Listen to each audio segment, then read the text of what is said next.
91, 92, 93, 94, 95, 96, 97, 98, 99, 100. അത് ശരി. സ്റ്റോക്ക് പ്രകാരം 200 ചാക്ക് സിമെന്റ് കാണണം. അതിലിപ്പോ 100 ചാക്കേ ഉള്ളൂ. അതെ. Where is the other 100 bags? Sir ആ 100 ബാഗ്സ് ആണ് ഇതായിരിക്കുന്നത്. അതെ സാർ. അപ്പം ബാക്കി 100 അതാണ് സാർ ഈ ഇരിക്കുന്നത്. No I want to know the exact position. Sir മലയാളത്തിൽ പറഞ്ഞാൽ തിരക്കിടില്ല. ഓഹോ, ഇംഗ്ലീഷ് അറിയില്ലല്ലേ? I can speak in Malayalam. ഇവിടെ മൊത്തം 200 ചാക്ക് സിമെന്റ് ആണ് ഉണ്ടായിരുന്നത്. അതെ സാർ, ഞാൻ പറയാം. ആകെ 200 ചാക്ക് സിമെന്റ് ഉണ്ടായിരുന്നു. അതിൽ 100 ചാക്ക് ഇവിടെ ഉണ്ടല്ലോ. ബാക്കി 100 വേർ? അയ്യോ, ഈ സാറിന്റെ കാര്യം അതല്ലേ സാർ ഇതിനകത്ത് ഇരിക്കുന്നത്. What nonsense you are talking? You know department rules? Stealing department cement and selling in black market. If somebody asking you, fooling them by saying this and that. You bloody rascal, stupid, idiot. Excuse me, sir. This is a very sorry state of affairs. You are not just taking into consideration the plight of the government contractors. Actually, they are between the devil and the Deepsea. On the one side, you are asking bribe from them, and on the other side, you are asking them to be sick. How is this possible? I am not going to tolerate this kind of double dealing. Okay? എന്താ പ്രശ്നം രാജ? ഇത്രയും വിവരമില്ലാത്ത ഒരു മനുഷ്യനെ എന്റെ long ലൈഫിൽ ഞാൻ first time കാണാം. ഇയാളോട് സംസാരിക്കാൻ എന്നെ കിട്ടില്ല. പത്ര എന്താ പ്രശ്നം എന്ന് പറ. ആക്ച്വലി 200 ബാഗ്സ് ഓഫ് സിമെന്റ്, മൊത്തം 200 ചാക്ക് സിമെന്റ് ആണ് ഉണ്ടായിരുന്നത്. അതിൽ ഓൺലി 100 ബാഗ്സ്, വെറും 100 ചാക്ക് സിമെന്റ് ഇപ്പൊ ഇവിടെ ഉള്ളൂ. ബാക്കി 100 ചാക്ക് എവിടെ പോയി ചോദിച്ചപ്പോ എന്നെ കളിയാക്കുക. താൻ കളിയാക്കിയ? ഇല്ല സർ, നമ്മൾ ആ 100 ചാക്കിന്റെ തിരിമറി നടത്തിയില്ലേ, അതിന്റെ ഒരു... വേണ്ട രാജൻ സാറിന് എന്താ അറിയണ്ടേ? ബാക്കി 100 ചാക്ക് സിമെന്റ് എവിടെ പോയെന്ന് എനിക്കറിയണം. അത്രയല്ലേ ഉള്ളൂ. അതെ, ഞാൻ പറഞ്ഞുതരാം. എന്റെ മൂത്ത ചേച്ചി സെലീനയെ രാജൻ സാർ അറിയില്ലേ? പിന്നെ ഇതെന്ത് ചോദ്യം? ചേച്ചി കഴിഞ്ഞ ആഴ്ച പ്രസവിച്ചു. വല്ല സിസേറിയനോ എനി കോംപ്ലിക്കേഷൻ? ഒന്നുമില്ല. കുട്ടി എന്താ? ആൺകുട്ടി. ഓ, അപ്പൊ ഞങ്ങൾ ഈ ക്രിസ്ത്യാനികളുടെ ഇടയില് പെങ്ങള് പ്രസവിച്ച പലഹാരം ഉണ്ടാക്കി കൊണ്ടുപോകാന്നൊരു ചടങ്ങുണ്ട്. അത് ഞങ്ങൾക്കും ഉണ്ടല്ലേ? പിന്നെ അപ്പൊ ഞാൻ ഇവിടെ ഉണ്ടായിരുന്ന 100 ചാക്ക് സിമെന്റ് എടുത്ത് കുറച്ച് ഉണ്ടയും അച്ചപ്പവും കുഴലപ്പവും ഒക്കെ ഉണ്ടാക്കി അവൾക്ക് കൊടുത്തു. അതെ, വലിയ കാര്യങ്ങളൊന്നും അന്വേഷിക്കില്ല കേട്ടോ. പിന്നിതാ ഒരു സന്തോഷത്തിന് എന്താ കയ്യിൽ വെച്ചോ, ഇരിക്കട്ടടോ. സന്തോഷായില്ലേ? ഒതുക്കിയോ സാറേ? ഇപ്പോഴത്തേക്ക് ഒതുങ്ങി സുബ്രഹ്മണി.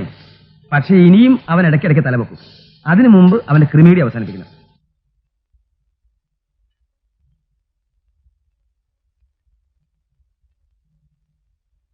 അല്ല, ചേട്ടൻ എന്താ ആലോചിക്കണേ? അല്ല, നിങ്ങൾ പറഞ്ഞ ആ രാജനെ ഏത് രീതിയിൽ കൈകാര്യം ചെയ്യണം, എന്റെ മരുമകനോട് അതെങ്ങനെ അവതരിപ്പിക്കണം, അതിനെന്ത് ചെലവ് വരും എന്നതിനെ കുറിച്ചൊക്കെ ആലോചിക്കുകയായിരുന്നു. എന്ത് ചെലവായാലും സാരില്ല, അവന് ഒതുക്കണം. ഒതുക്കണമെന്ന് പറഞ്ഞാൽ ശരിക്കും ഒതുക്കണം. അത്രയ്ക്ക് ശല്യം അവനെ കൊണ്ട് ചേട്ടാ. അല്ല സാറേ, പക്ഷെ ഒരു കാര്യം, അവനെ കോടതി ശിക്ഷിച്ചതുകൊണ്ട് എനിക്കൊരു പ്രയോജനമില്ല. പിന്നെ അവൻ എന്റെ കാലിൽ വീഴണം, കുരുക്കിൽ നിന്നും രക്ഷപ്പെടുത്തണേന്ന് നിലവിളിച്ചുകൊണ്ട്. അതായത് ഞാൻ വിചാരിച്ചാലേ അവൻ കേസിൽ നിന്നും രക്ഷപ്പെടുള്ളൂ എന്ന് അവന് ബോധ്യമാവണം. അതൊക്കെ ശരി തന്നെ. നമുക്കൊരു കാര്യം ചെയ്യാം, കൂടുതൽ കാര്യങ്ങൾ ഇവിടെ ചർച്ച ചെയ്യണ്ട. നമുക്ക് ഏതെങ്കിലും ബാറിൽ പോയിരുന്ന് സംസാരിക്കാം. എങ്ങോട്ട് വേണമെങ്കിലും കെട്ടിയെടുക്കും. എന്താ? അല്ല, എവിടെ വേണമെങ്കിലും പോകാന്ന് പറയായിരുന്നു സാർ. ഏതായാലും ഇതോടുകൂടി അവനെ ഒതുക്കണം. ഡെഫിനറ്റ്ലി. ഞാൻ ഏറ്റു പത്രോസ്. എന്താ നോക്കുന്നത്? അല്ല, ഇവിടെ ദൈവത്തിന്റെ ഫോട്ടോയിലുണ്ടോ നോക്കിയതാ. എന്തിന്റെ ദൈവത്തിന്റെ ഫോട്ടോ? നമ്മൾ ബാറിലേക്കല്ലേ പോകുന്നത്? ഷർട്ടോ നിക്കറോ എന്താ ഉള്ള എടുത്തിട്ട് വരുന്നു. 5 മിനിറ്റ്. പത്രോസേ, ഞാൻ ഇവിടെ തന്നെ ഉണ്ട്, നിന്റെ ഹൃദയത്തിൽ.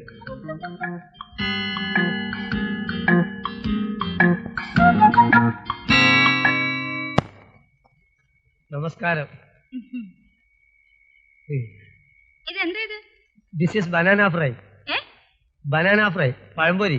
പഴംപൊരിയോ? താനാരാ? I am supervisor Rajan sir. സാറോ? അതെ, പത്രോസോട്ടം വരെ എന്നെ അങ്ങനെയാണ് വിളിക്കാറ്. താനെന്തിനാ വന്നേ? To see mister Pathros. മലയാളത്തിൽ പറയടോ. എന്റെ പൊന്നു ചേച്ചി, എന്റെ വീട് റെയ്ഡ് ചെയ്ത് പോലീസുകാരുള്ള സാധനങ്ങളെല്ലാം എടുത്തോണ്ട് പോയി. എന്തിനാ തന്റെ വീട് റെയ്ഡ് ചെയ്തേ? അത് പിന്നെ എനിക്കൊരു സ്വഭാവമുണ്ട്. ഈ സർക്കാരിന് കിട്ടുന്ന ശമ്പളം കൊണ്ട് എനിക്കൊന്നും മതിയാവുന്നില്ല. അപ്പൊ പിന്നെ അല്ലറ ചില്ലറ വേലകളൊക്കെ ഒപ്പിച്ച് ഞാൻ സംതിങ് ഉണ്ടാക്കുവേ.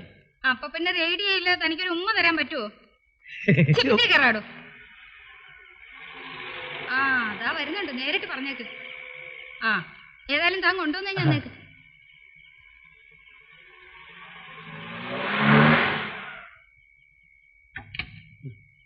മുതലാളി, എന്താ രാജൻ സാറേ ഇവിടെ അസമയത്ത്? പത്രോ സാറേ, ഞാനൊരു ആപത്തിപ്പെട്ടിരിക്ക. സാർ എന്നെ രക്ഷിക്കണം. പത്രോസ് സാറോ? എന്താ ഒരു പുതിയ അഭിസംബോധനയൊക്കെ? മിസ്റ്റർ പത്രോസ് എന്നൊക്കെ അല്ലേ സാറ് വിളിക്കാറുള്ളൂ? പത്രോസേട്ടൻ വിചാരിച്ചാലേ എന്നെ രക്ഷിക്കാൻ സാധിക്കൂ. എന്താ, തന്നെ വല്ലൊരു തൂക്കിക്കൊല്ലാൻ വിളിച്ചോ? പുതിയ ആന്റി കറപ്ഷൻ CI എന്റെ വീട് പരിശോധിച്ച് കണക്കിൽപ്പെടാത്ത പലതും അയാൾക്ക് കിട്ടിയിട്ടുണ്ട്. അയ്യോ പാവം. ഒരുപാട് പോയോ ചേട്ടാ? പോയത് സാരല്ല, ഇനിയും ഉണ്ടാക്കാവുന്നല്ലേ ഉള്ളൂ. അതെ സോറി, അല്ല പോയത് പോട്ടെ, കേസ് ഉണ്ടാവാതിരുന്നാ മതി. അതിന് ഞാൻ എന്തു വേണം? ഈ CIയുടെ അമ്മായിയപ്പ സാറിന്റെ ഉറ്റ സുഹൃത്താണെന്ന് ഞാൻ അറിഞ്ഞു. സാറ് വിചാരിച്ച എന്നെ രക്ഷിക്കാൻ സാധിക്കും. ആളെനിക്ക് പരിചയമുണ്ട്. പക്ഷെ ഞാൻ ആ കൃഷ്ണനാരോട് പറഞ്ഞാൽ ആള് കേക്കോ സുബ്രഹ്മണി? കേൾക്കും സാർ, പക്ഷേ കാശ് കുറച്ച് അധികം ചെലവാകും. കാശിന്റെ കാര്യത്തില് കൃഷ്ണൻ നായർ സ്വന്തവും ബന്ധവും നോക്കാറില്ല. അത് സാരില്ല, കാശല്ലേ പോവുള്ളൂ. വേണ്ടി വന്ന വീടോ പറമ്പോ എന്ത് വേണമെങ്കിലും വിൽക്കാൻ ആയ തയ്യാറാണല്ലോ. പക്ഷെ കേസിൽ നിന്ന് രക്ഷപ്പെടണം, അത്രയേ ഉള്ളൂ രാജ. അല്ലേ അല്ലേ അല്ലേ? അതെ അതെ അതെ. ആ രാജൻ പോയിക്കോ. ആ സുബ്രഹ്മണി പിന്നെ രാജ, നാളെ സൈറ്റിൽ കോൺക്രീറ്റ് ആണ്. അതെ, അല്പം സിമെന്റും കമ്പിയൊക്കെ കുറഞ്ഞെന്ന് വരും. സാറൊന്ന് കണ്ണടച്ചേക്കണം. വേണ്ട, കുറച്ചു കാലത്തേക്ക് ഞാൻ സൈറ്റിലേക്ക് വരുന്നേ ഇല്ല. അത് മതി, പോരെ? മതി മതി. സുബ്രഹ്മണി, എങ്ങനെയുണ്ട് ഞാൻ വെച്ച കെണി? നന്നായി. പത്രോസെ, സൂചിക്കുഴയിലൂടെ ഒരു പക്ഷേ ഒട്ടകം കടന്നേക്കും. നിന്റെ കാര്യം വളരെ കഷ്ടമാണ്. എനിക്ക് വയ്യേ. എന്തു പറ്റി സാർ? സുബ്രഹ്മണി, നീ ഒരു കാര്യം, ഇതെവിടെങ്കിലും കാണാത്ത സ്ഥലത്തുകൊണ്ട് വെച്ചു. എന്തു പറ്റി സാർ? കൊണ്ടുപോടോ.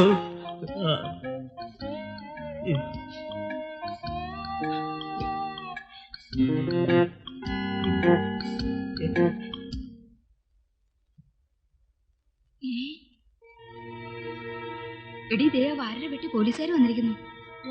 വല്ല റേഡോ മറ്റോ ആയിരിക്കും. ഇയാൾ ഇങ്ങനത്തെ മനുഷ്യനാണെന്ന് ആര് വിചാരിച്ചു? വെണ്ടാപ്പൂച്ച കലവടയ്ക്കൊന്ന് കേട്ടിട്ടേ ഉള്ളൂ. എത്ര ലക്ഷം പിടിച്ചോ ആവോ. അമ്മ എന്തിനാ ആവശ്യമില്ലാത്തൊക്കെ പറയുന്നേ? ഹേമയുടെ അച്ഛൻ അത്തരത്തിലുള്ള ആളൊന്നുമല്ല. പിന്നെ അയാൾക്കെന്താ കാശ് കഴിക്കുവോ? ചക്കര കൊടുത്തി കഴിട്ട് ആരെങ്കിലും നക്കാതിരിക്കുവോടി? എന്റെ മാതാവേ, വിലങ്ങ് വെച്ച് കൊണ്ടുപോകുന്നത് ഈ കണ്ണോണ്ട് കാണേണ്ടി വരുമല്ലോ. ദേവര് സ്റ്റേറ്റുകാർ കിടക്കുന്നു. സ്റ്റേറ്റുകാരോ? റേഡിന് എന്തിനാടി സ്റ്റേറ്റുകാർ? ഇനി ചിലപ്പം വല്ല ഉദ്യോഗസ്ഥന്മാരും വന്നിട്ടുണ്ടാവും. അപ്പൊ സംഗതി ശാലം സീരിയസ് തന്നെയാണേ. അത് ഉദ്യോഗസ്ഥന്മാരുടെ കാറൊന്നും അല്ല, മന്ത്രിയുടെ കാറാ. പിന്നെ മന്ത്രി എന്തിനടി ഈ ഗുമസ്തന്റെ വീട്ടിൽ വരുന്നേ?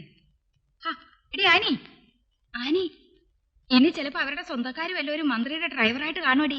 അതിന് പോലീസ് എസ്കോർട്ട് എന്തിനാ വരുന്നത്? ഏതോ മന്ത്രി തന്നെയാ വന്നിരിക്കുന്നത്. ഓ പിന്നെ നിനക്കല്ലേ നിശ്ചയം? ആണെങ്കിൽ അമ്മച്ചിക്ക് എന്നാ നഷ്ടം?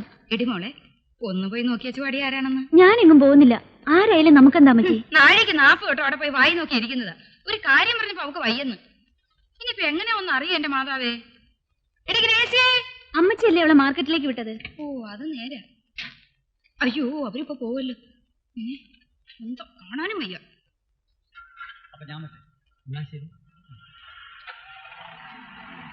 അയ്യോ അറസ്റ്റ് നടന്നില്ലേ? ദൈവം ആരും അടിപോലെ നിൽക്കുന്നു. ഇനി മന്ത്രി തന്നെയാണോ വന്നത്?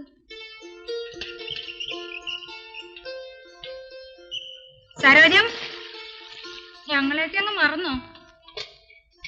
ഈയിടെയായിട്ട് ഇപ്പുറത്തോട്ടൊന്നും കാണുന്നേ ഇല്ല. പ്രത്യേകിച്ച് കാര്യമൊന്നും ഇല്ലാഞ്ഞിട്ടാ വരാത്തെ, അല്ലാതെ മറന്നിട്ടൊന്നുമല്ല. സ്റ്റേറ്റുകാർ ഓടിക്കുന്ന ഡ്രൈവർമാരാരെങ്കിലും നിങ്ങളുടെ സ്വന്തക്കാരായിട്ടുണ്ടോ സരോജം? ഇല്ലല്ലോ. എന്റെ ഒരു ശുദ്ധത കൊണ്ട് ചോദിക്കുക കേട്ടോ, ഒന്നും തോന്നല്ലേ. പിന്നെ ഏതാ വീട്ടുമുറ്റത്തൊരു സ്റ്റേറ്റുകാർ കിടക്കുന്ന കണ്ടേ? ഓ അതോ, അത് ഗോവിന്ദൻകുട്ടി നായർ വന്നതാ. ഗോവിന്ദൻകുട്ടി നായരോ? അതാരാ? മന്ത്രിയാ, കുട്ടികളുടെ അച്ഛന്റെ വലിയ സുഹൃത്താ. ഇതുവഴി എങ്ങോട്ടോ പോകുമ്പോ ഒന്ന് കയറിയതാ. അപ്പൊ വാര്യർ സാറിന് മന്ത്രിമാരൊക്കെ സുഹൃത്തുക്കളല്ലയോ? ആ നിങ്ങളുടെയൊക്കെ ഭാഗ്യം. ഇതിലൊക്കെ എന്ത് ഭാഗ്യമായിരിക്കുന്നു മേരിക്കുട്ടി. ഗോവിന്ദൻകുട്ടിയുടെ വകുപ്പ് ഏതാ? എനിക്കറിയില്ല, വേണമെങ്കിൽ ചോദിച്ചിട്ട് പറയാം. ഓ വേണ്ട, ഞാൻ വെറുതെ ചോദിച്ചെന്നേ ഉള്ളൂ. കേട്ടോ സരോജം, കഴിഞ്ഞ മാസം ഞാൻ എന്റെ വീട്ടിൽ ചെന്നപ്പം അവിടെ 3 മന്ത്രിമാരുണ്ട് അത്താഴത്തിന്. പോലീസും പട്ടാളക്കാരും ശുപാർശക്കാരും. എന്റെ മാതാവേ, ആകെ ഒരു ബഹളം. ആനയുടെ അപ്പച്ചനെ ഈ മന്ത്രി MLA പോലീസ് എന്നൊക്കെ പറഞ്ഞ ഭ്രാന്ത് പിടിക്കും. അത് പിന്നെ എനിക്കറിയില്ലേ. എന്നാ വരട്ടെ, പിള്ളേരുടെ അപ്പച്ചൻ ഇപ്പൊ വരും.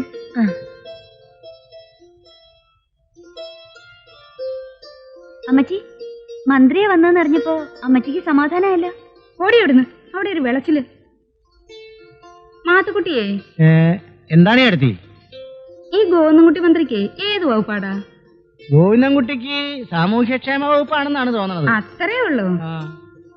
ഈ സാമൂഹ്യക്ഷേമം വല്ല ഗുണമുള്ള വകുപ്പ് ആണോടാ മാത്തുക്കുട്ടി? ആർക്കാണ്? നമുക്കാണോ അതോ മന്ത്രിക്കാണോ? നിനക്ക്.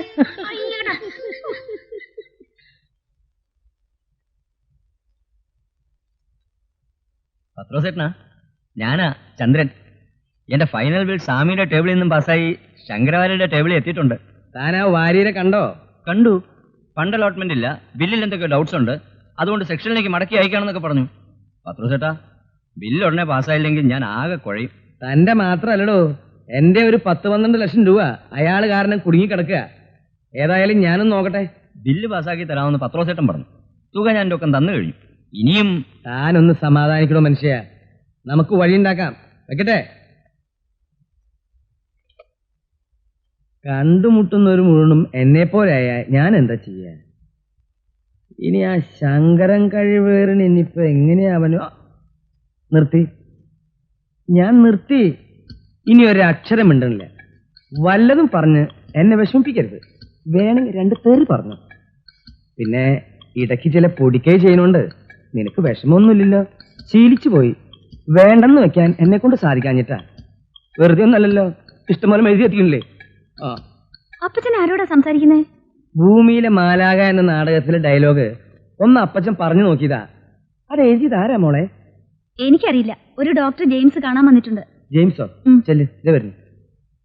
ദേ, ഒരു കോള് വന്നിട്ടുണ്ട്. എന്നോട് ഒന്നും തോന്നരുതേ. ഇവിടെ തന്നെ ഇരുന്നാ മതി, എന്റെ കൂടെ വരണ്ട.